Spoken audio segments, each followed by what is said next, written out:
So what's up guys? So tayo ay nandito sa garahe, no? So dito po karami ang truck dito. Dito sa garahe namin, no? So yun yung kagandahan, no? Kasi pag dito ka nakaparking sa unang linya na to ay pwedeng mag-charge ang battery, no? Kung magwi-winter, ayan. Pag dyan ka sa pangalawa or dun sa pangatlo, ayan yung kagandahan, no? Kasi ang haba ng charging station, no? So ayan, no, ganyan po karami, no. So tatlong hilera po yung garahe namin pagka nag 45 dito. So ayan. So ngayon ako ay pupunta doon sa kuan ko, i-check ko yung tangke na hihilain ko sa Lonis, no.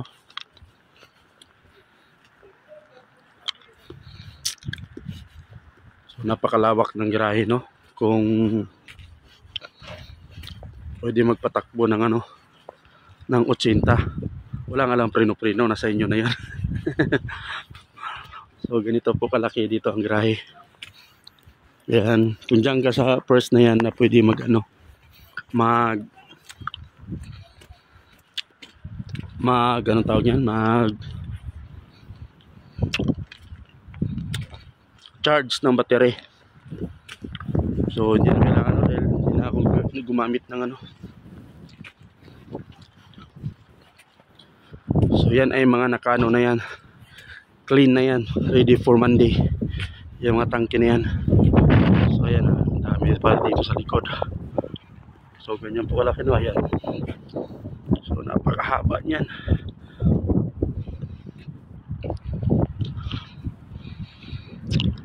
So nandun sa dulo yung road tank natin, no. Yun sa dulo doon, sa dulo. So napakalinis ng garahe, no.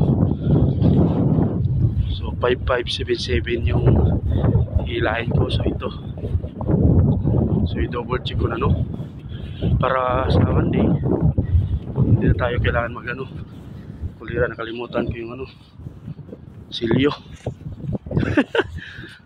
So babalik na lang tayo, gawa ng nakalimutan ko yung silyo. Kulira. Kailangan pag check mo, dry na yon at may instruction. So sundin mo lang yung instruction para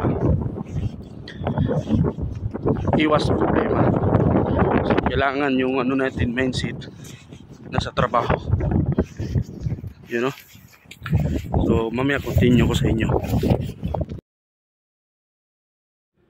So ganyan po karami dito ang truck, no, kapag ka nag 45 brake, no. So yan, napakalawak po, no.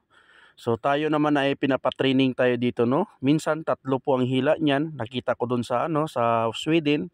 So ito yung tinatawag nila dito na 25 meters, no. So ganyan po karami ang truck dito, no.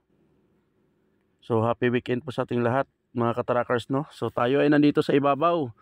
At ayan, no, napakalawak. Ang ganda naman guys, ang haba.